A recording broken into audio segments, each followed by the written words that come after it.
Veamos, lo que respecta a la información, que es el punto de partida de lo que propiamente denomino el derecho de la informática, habrá que ver que la información, al menos en los términos informáticos, es un bien intangible o inmaterial con un contenido económico intrínseco que radica en su destino o utilidad. Es importante el poder regular jurídicamente a esta información porque al ser un bien, como decimos los abogados, es susceptible de apoderamiento. Pensemos en algunas temáticas que posteriormente estaremos desarrollando, como es la del software, en la que este tipo de programas de computación en ocasiones cuestan unos más que otros en función de su grado de utilidad, y por eso es que he mencionado que ese contenido económico radica en el destino o en el carácter utilitario que revista esa información.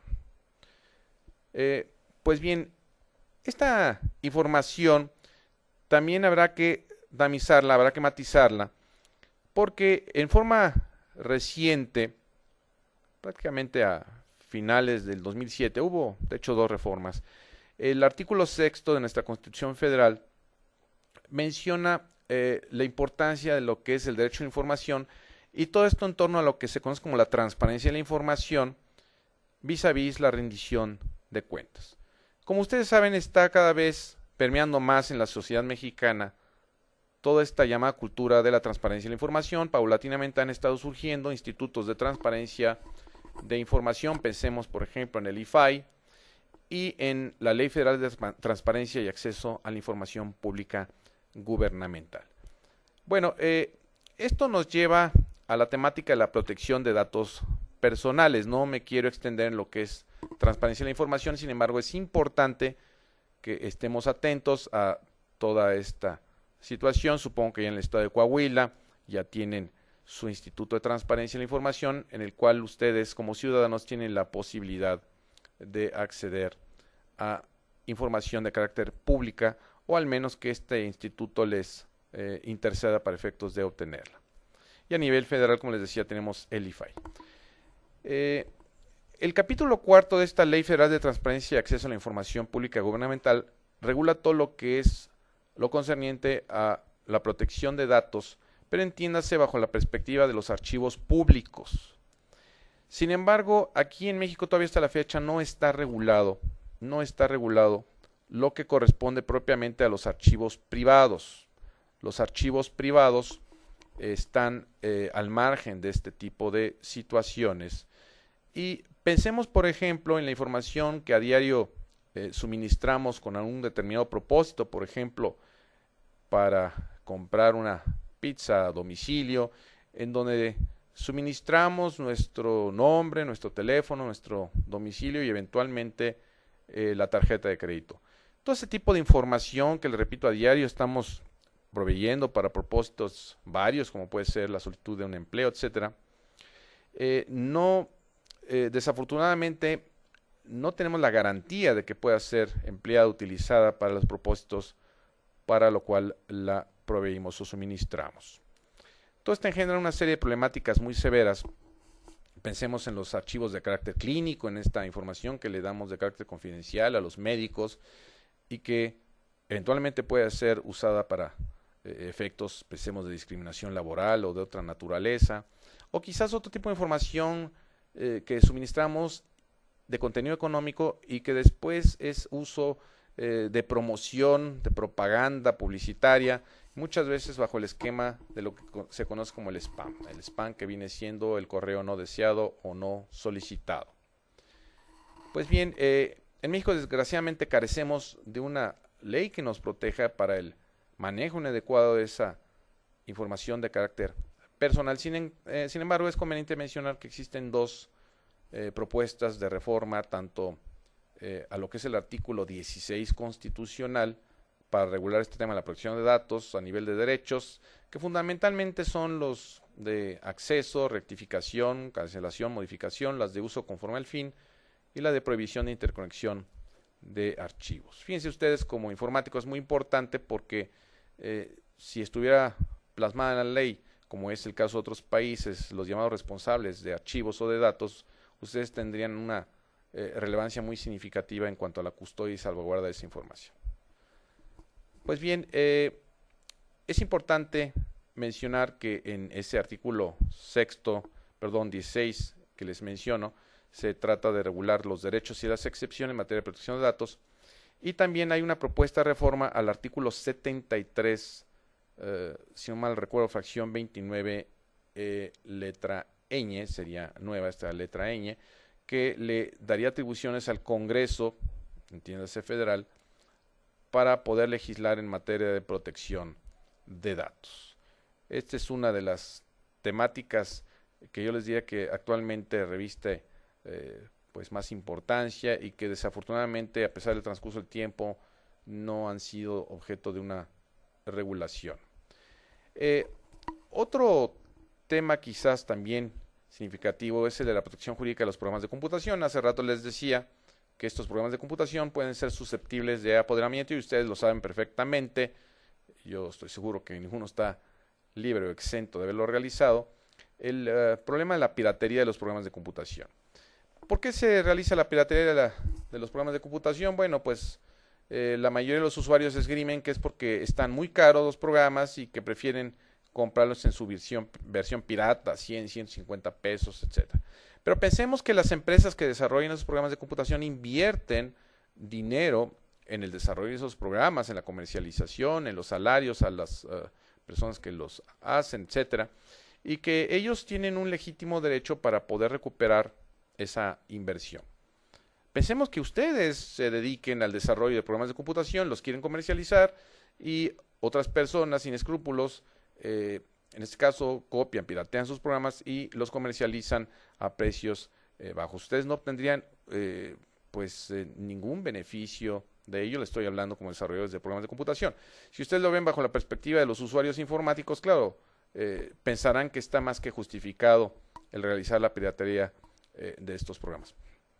Quiero decirles que nuestro país no necesariamente está entre los países más piratas en materia de programas de computación. Sin embargo, sí ocupa el número 13 dentro de los países que más pérdidas económicas generan con motivo de la piratería de los programas de computación. Repito, el número 13 de los países que engendran o generan mayor número de pérdidas en cuanto precisamente a la piratería de los programas de computación. Y pues evidentemente esto es un problema muy serio. Por ahí se habla de cerca a veces de 8,000 millones de dólares, cifras más o menos que se aluden respecto a este tema de la piratería de los programas de computación. Bueno, pues en nuestro país los programas de computación están regulados a través de la Ley Federal del Derecho de Autor, artículos 101 a 114, y a grandes rasgos, pues todo aquel que realice acciones de piratería estará en efecto cometiendo un delito de orden federal. Es decir, la transgresión a la Ley Federal de Derecho de Autor se convierte en un delito en los términos del Código Penal Federal. Y todo esto empieza en el Ministerio Público especializado en la atención de los delitos en materia de propiedad intelectual. Y le reitero, bueno, pues incluso las penas pueden llegar a ser severas, hasta 10 años de prisión en los casos de aquellos que se dediquen a la piratería de los programas de computación.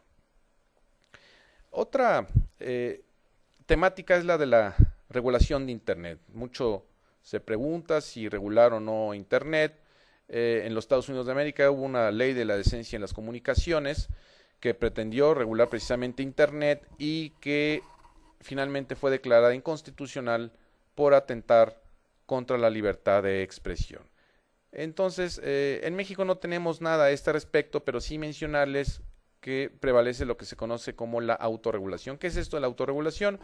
Que los prestadores de servicio de Internet y los mismos usuarios como nosotros determinamos algunas pautas, algunos lineamientos sobre los cuales nos vamos a manejar dentro de Internet.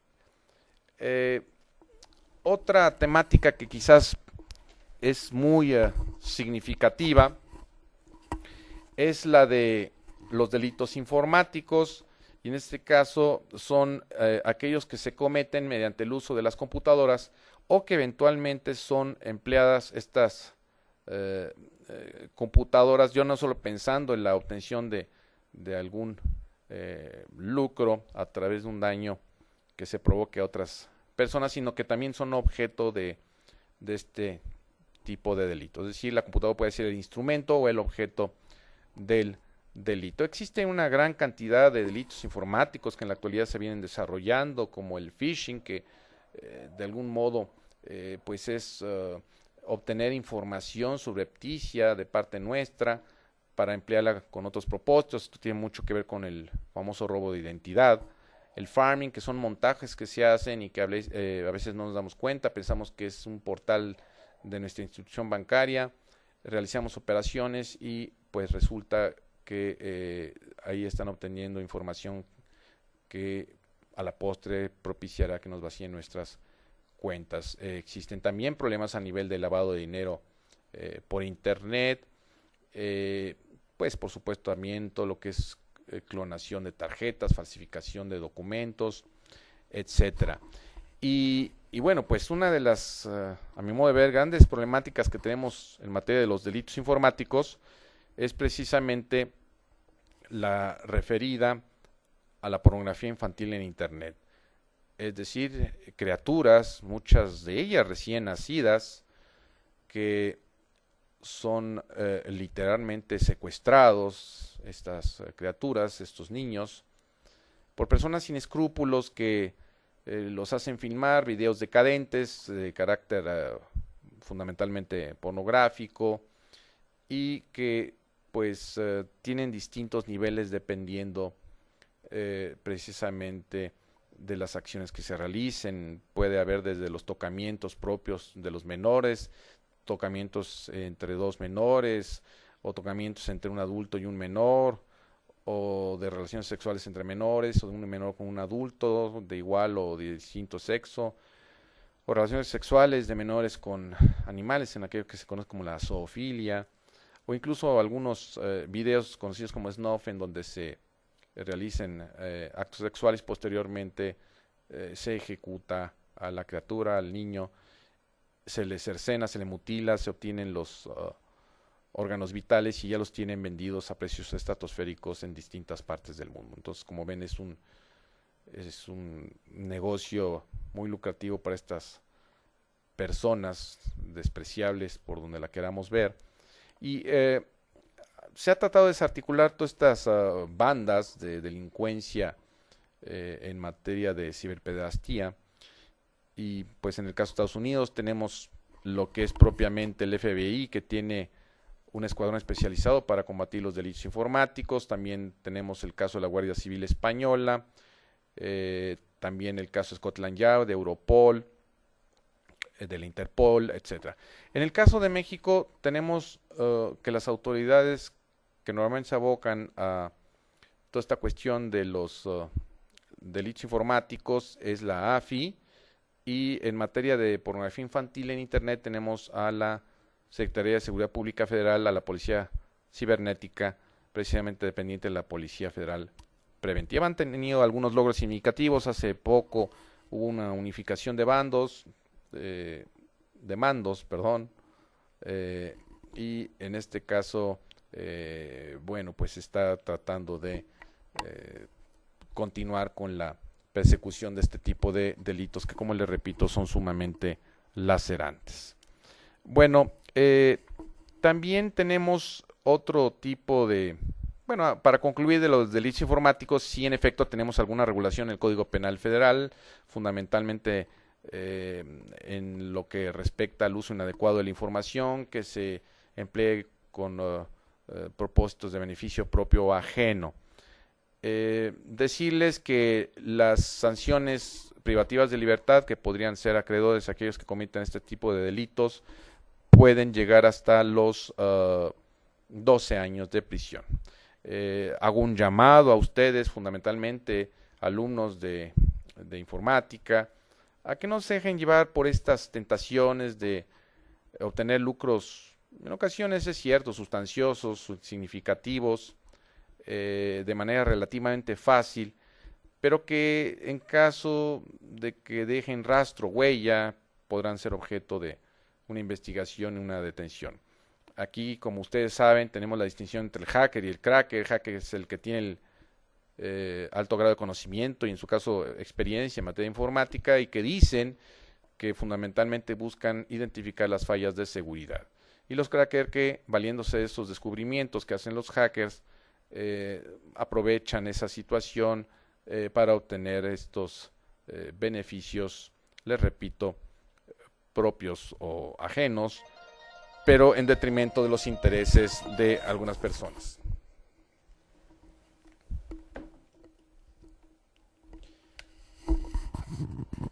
Perdón. Entonces, estos delitos informáticos, les repito, pues están regulados en el Código Penal y es importante mencionar que pues se pueden concatenar con lo que es la Ley Federal contra la Delincuencia Organizada y que en su caso podrían pues alcanzar penas privativas de libertad aún mayores. Hablemos de otra temática que es el comercio electrónico. El comercio electrónico que, como ustedes saben, cada vez de manera más gradual y continua se presenta en nuestro entorno. Es decir, estos portales donde uno entra, puede seleccionar el producto o el servicio y poderlo adquirir de una manera relativamente sencilla, fundamentalmente con cargo de una tarjeta de crédito, de débito, etcétera. El comercio electrónico aquí en nuestro país yo diría que todavía no alcanza los niveles significativos que se pretenden, porque fundamentalmente las personas tienen desconfianza. He hablado de los delitos informáticos de una manera muy somera, el tiempo no me permite el poderlo profundizar todas estas cuestiones, pero sí decirles que en este caso, en el comercio electrónico prevalece mucho la inseguridad por parte del cliente de dar su tarjeta de crédito, su número de tarjeta, que pueda ser eventualmente objeto de un uso inadecuado. Entonces, se está tratando de abatir esos niveles de inseguridad y, bueno, pues, en este sentido, decirles que el nivel de lo que es propiamente comercio electrónico en nuestro país está cada vez incrementándose. Y en cuanto a la situación legal, fundamentalmente tenemos algunas consignas en lo que es el Código Civil Federal, el Código de Comercio, en el Código Federal de Procedimientos Civiles y en la Ley Federal de Protección al Consumidor. Les voy a mencionar brevemente en qué consisten algunas de estas reformas que datan de mayo del 2000. En el Código Civil, quizás una de las cuestiones más significativas es que el llamado consentimiento, es decir, esa exteriorización de voluntad que se realiza, porque esto nos remite a lo que es un contrato, que en esencia es un convenio, y esto es un acuerdo de dos o más voluntades con el propósito de crear, modificar, extinguir derechos u obligaciones. Les decía, el consentimiento, tenemos que el Código Civil nos marca, el artículo 1803, fracción primera, que el consentimiento puede ser expreso o tácito. El expreso puede ser el que se hace en forma oral, verbal o consensual, o el que se hace, en este caso, por escrito. Bueno, pues, el consentimiento que tú brindes, que tú hagas a través de medios electrónicos tendrá exactamente el mismo nivel que aquel que hagas en forma oral o que lo hagas en forma escrita. Esta es quizás una modificación importante, significativa dentro de lo que es el comercio electrónico.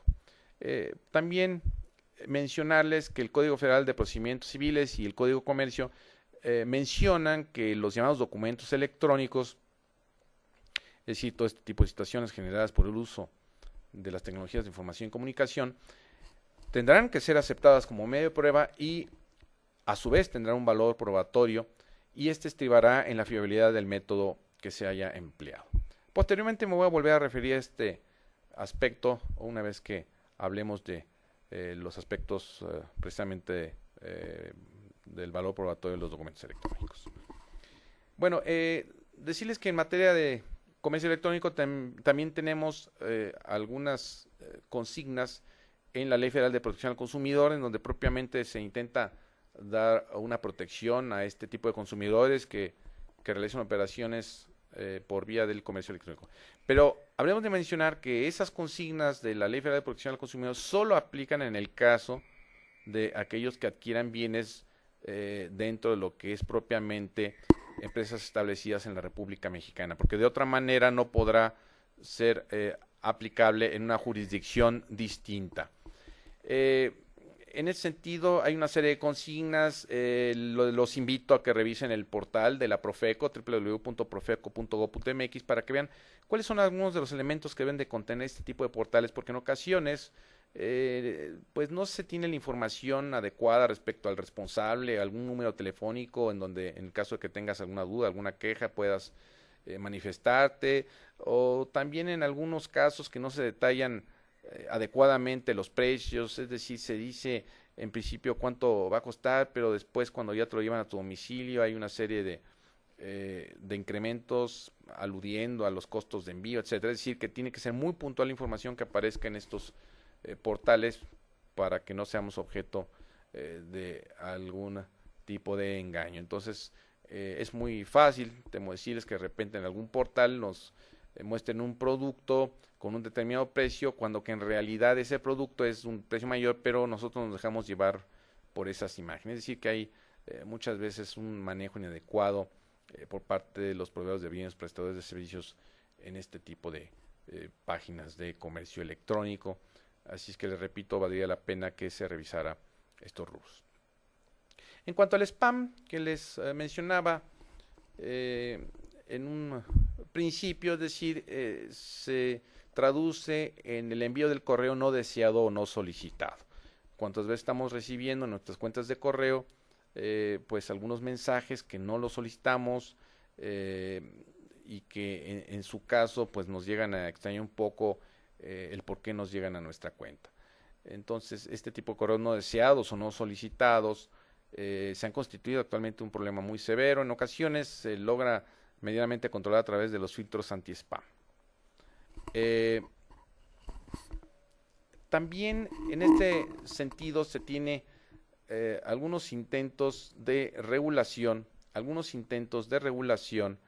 sobre esta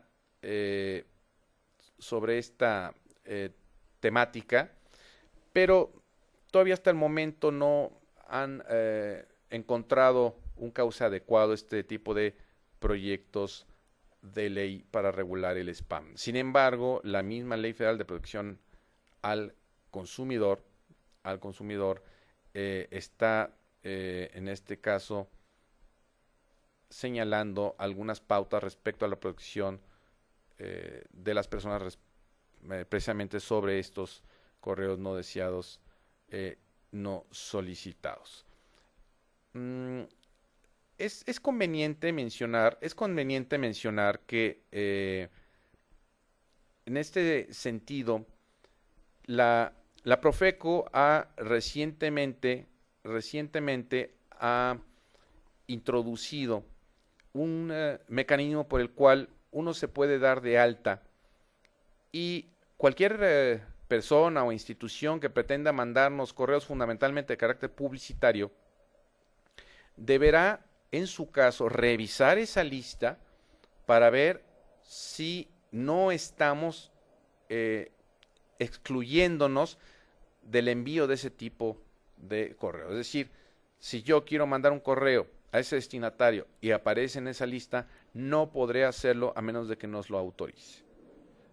Esto es lo que luego se maneja en otros países, ¿verdad? Las listas opt-in, y también luego hay las opt-out. También lo que es propiamente la Conducef, ¿sí? La Conducef también ha estado instrumentando algunas medidas interesantes en cuanto a lo que es propiamente el envío de correo no deseado no solicitado por parte de instituciones financieras. Es decir, cuántas veces nos están llamando ofreciéndonos tarjetas de crédito o algunos empréstitos o algunas otras cuestiones a nuestro domicilio, nos mandan correos electrónicos y todo esto no deja de ser sumamente molesto. Entonces también existe esta posibilidad de darnos de alta para que no se nos perturbe, no se nos moleste y podamos en ese sentido estar tranquilos respecto al manejo de nuestra información de carácter personal. Por eso les decía que este tema del spam tiene una íntima relación con lo que es la protección de datos personales. Otra temática que también tenemos respecto al derecho de la informática son lo concerniente a los contratos informáticos. Entiéndase por contratos informáticos aquellos por virtud de los cuales vamos a adquirir bienes o servicios informáticos. Fíjense que en la actualidad se habla de distintas categorías de contratos, pero hay algunos rubros muy interesantes como es el del click grab. El click grab, que es a través precisamente de un clic que tú hagas a través del ratón y que con eso tú te estás propiamente adhiriendo a las cláusulas del contrato. Cuando hablo de adherirse, esto nos remite a las cláusulas de adhesión, que en ese sentido son aquellas que son innegociables, es decir, tú las suscribes lisa y llanamente y no puedes modificarlas. Y también otros contratos que se llaman shrink wrap. Los shrink wrap, que es cuando retiras la envoltura, el celofán, por ejemplo, de un programa de computación, bueno, pues tú en ese momento te estás adhiriendo a las cláusulas.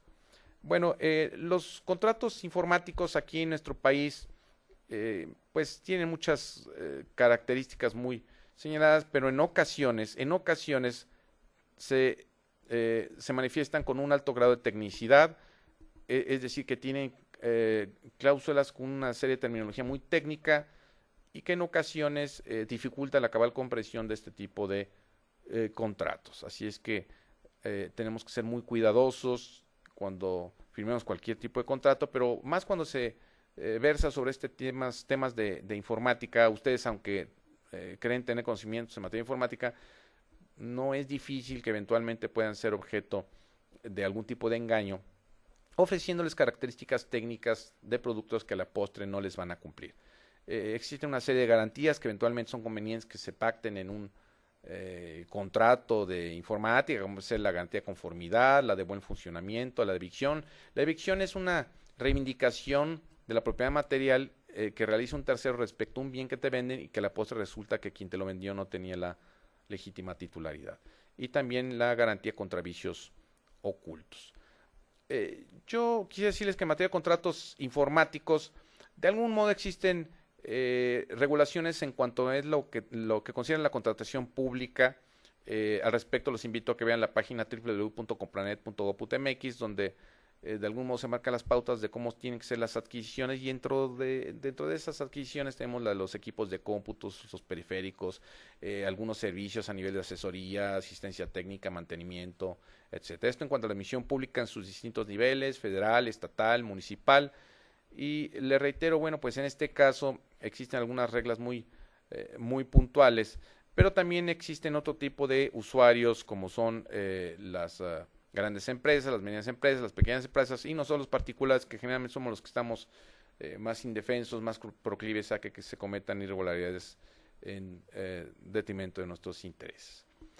Bueno, en cuanto a la contratación para efectos de la protección de las personas en lo privado, tendríamos que revisar la Ley Federal de Protección al Consumidor y la Profeco, pero en ocasiones, desgraciadamente, no hay personas que puedan de manera puntual o adecuada estar al pendiente de todo este tipo de situaciones. Otra problemática en torno a lo que es el derecho a la informática es la concerniente al teletrabajo, es decir, lo que es propiamente el trabajo a distancia.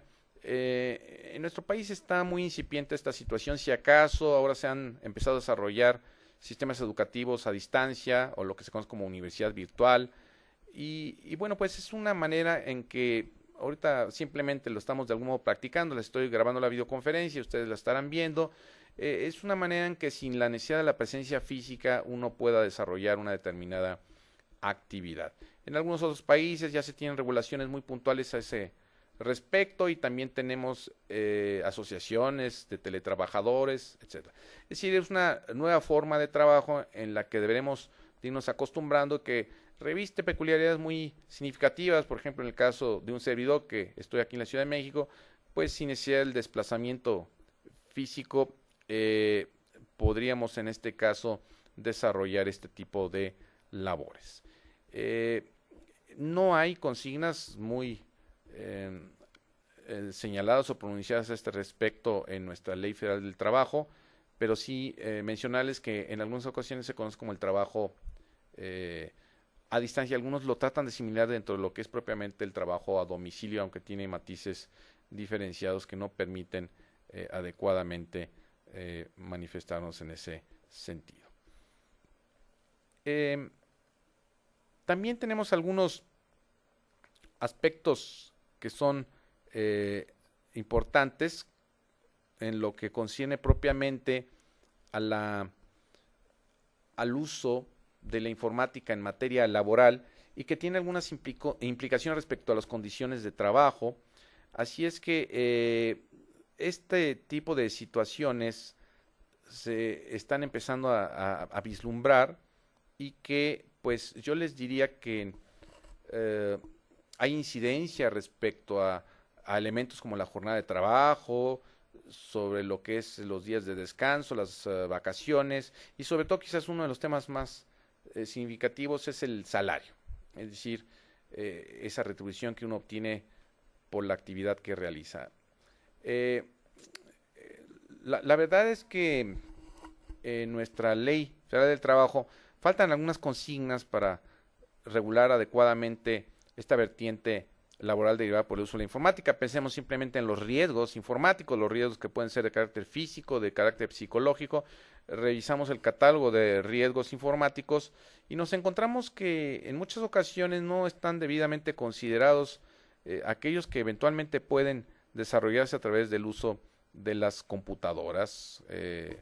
Por ejemplo, lo que es propiamente el,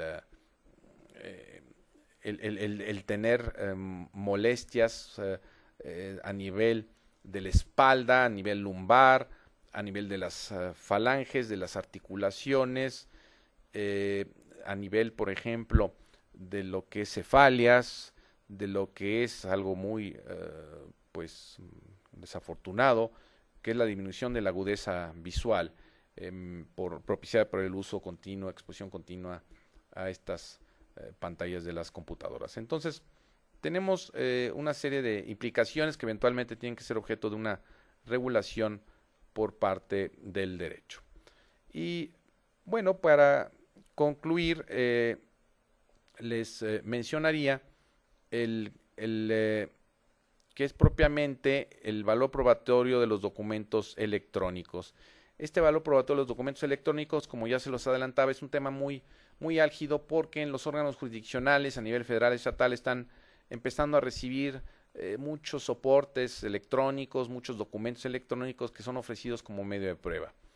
Y los jueces desafortunadamente no tienen la posibilidad de poderlos valorar porque no tienen el conocimiento, lo cual, bueno, pues evidentemente incide en que tengan que recurrir a la figura de los peritos informáticos que en ocasiones quizás no tienen el expertise adecuado como para ayudar al juez a valorar este tipo de documentos. Bueno, pues ahí quisiera mencionarles que existen ya reglas muy puntuales que se las señalé en su oportunidad respecto a la aceptación de este tipo de medios de prueba y a la valoración. Es decir, son dos fases dentro de lo que es propiamente el derecho probatorio, que es la aceptación y la valoración. Entonces, en principio, estos medios de prueba podrán ser y deberán ser aceptados en algunos órganos jurisdiccionales dependiendo de la ley por la cual se rijan, que habitualmente son códigos procedimentales, les decimos códigos adjetivos en materia jurídica, y el problema más acentuado es el del valor probatorio, y el valor probatorio implica en dónde va a estribar ese valor probatorio, dónde o cómo vamos a saber cuánto valor le podemos atribuir a esa prueba. Bueno, pues les decía hace un rato que esto dependerá de la fiabilidad del método en que haya sido creada, enviada, recibida esa información por parte de las personas. Entonces, yo les podría decir en ese sentido que todo esto nos remite a factores de carácter técnico y que en ocasiones no se disponen los órganos jurisdiccionales de elementos suficientes, de herramientas suficientes como para poder sopesar o valorar estos llamados documentos electrónicos. Así es que, pues, considero que paulatinamente tendrá que esto ser objeto de un mayor y mejor manejo. Hay otras temáticas que no quiero dejar desapercibidas, como son el uso de todas estas tecnologías en la impartición de justicia, en lo que se conoce como los tribunales virtuales. Les invito a que revisen, por ejemplo, la la página del Poder Judicial del Estado de Nuevo León, www.pjnl.gov.mx, sus vecinos del Estado de Nuevo León, que tienen avances muy significativos en cuanto a lo que es el tribunal virtual, también en cuanto a la oralidad de los juicios y el uso de este tipo de tecnologías. En el caso del Tribunal Superior de Justicia del Estado de Querétaro, que tienen el llamado expediente electrónico. Y bueno, pues son algunos avances que tienen muy significativos a este respecto, que también están dando paulatinamente entrada a lo que es la mediación y el arbitraje, que están de algún modo coadyuvando hacia lo que es la impartición de justicia. También tenemos otras temáticas, como es el uso de las cámaras de videovigilancia, que cada vez con más frecuencia se están implementando para usos públicos y privados y que eventualmente tendrán que ser sujetos a alguna regulación para no transgredir la vida privada de las personas. Así es que ese es un tema también interesante. Y otro que también llevo a mencionar y que estoy precisamente unos días, precisamente quiero decirles que el motivo por el cual, entre otras cosas, no pude asistir con ustedes, es que estoy próximo a ir a España a dictar algunos cursos, algunas conferencias, un congreso, y desafortunadamente ahorita mis tiempos están un poco apretados, pero una temática que estaré abordando allá en España es la de la regulación jurídica de los identificadores de radiofrecuencia, los RFID, es decir, estos implantes de microchips que vienen en productos, en animales y ahora en personas, y que también deberán ser objeto de un adecuado control o regulación para no incidir en contra de la intimidad o del derecho de las personas. Bueno, pues a nivel enunciativo, no necesariamente limitativo, son algunas temáticas que les podría yo, en este caso, manifestar. Ya les he dado mi correo electrónico si tienen alguna duda. En verdad lamento no haber estado ahí con ustedes y pues quiero decirles que si en una oportunidad futura desean ustedes y los organizadores y las autoridades que les dicte alguna conferencia, con mucho gusto trataré de ajustar los tiempos de mi agenda y acompañarlos en una forma presencial. Espero que les haya sido de provecho esta charla, esta cibercharla, esta videoconferencia.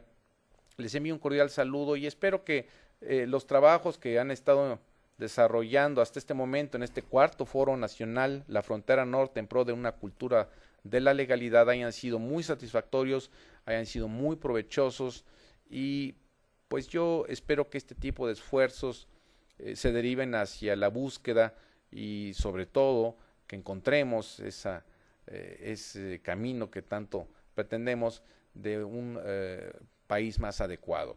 No me cansaré de decir que en ocasiones países como los nuestros tienen una serie de fallas muy pronunciadas, en el sentido de que en ocasiones no tenemos leyes que regulen adecuadamente las cosas, los problemas, o que a veces tenemos leyes pero son muy malas, o que a veces son leyes que son muy buenas pero que las autoridades no quieren o no saben aplicarlas. Y aquella autoridad que no quiere aplicar una ley es una autoridad corrupta, y aquella autoridad que no sabe aplicar una ley es una autoridad inepta. Y no nos sirven de nada autoridades ineptas y mucho menos corruptas. Así es que ustedes, fundamentalmente gente joven, no se dejen llevar por esta dinámica de la corrupción y de la delincuencia y todas estas noticias que en ocasiones nos desalientan. Yo creo que estamos todavía a tiempo de corregir rumbo y de hacer de este un mejor país. Así es que espero que este evento haya coadyuvado, aunque sea con un granito de arena, para la búsqueda de eso que tanto anhelamos, de que eso que tanto deseamos, que es un México mejor, un México más adecuado, un México que nos dé orgullo a nosotros y a las futuras generaciones. Les deseo lo mejor en su vida personal, en su vida académica, en su vida profesional, y pues estamos en contacto. Cuídense mucho. Hasta pronto.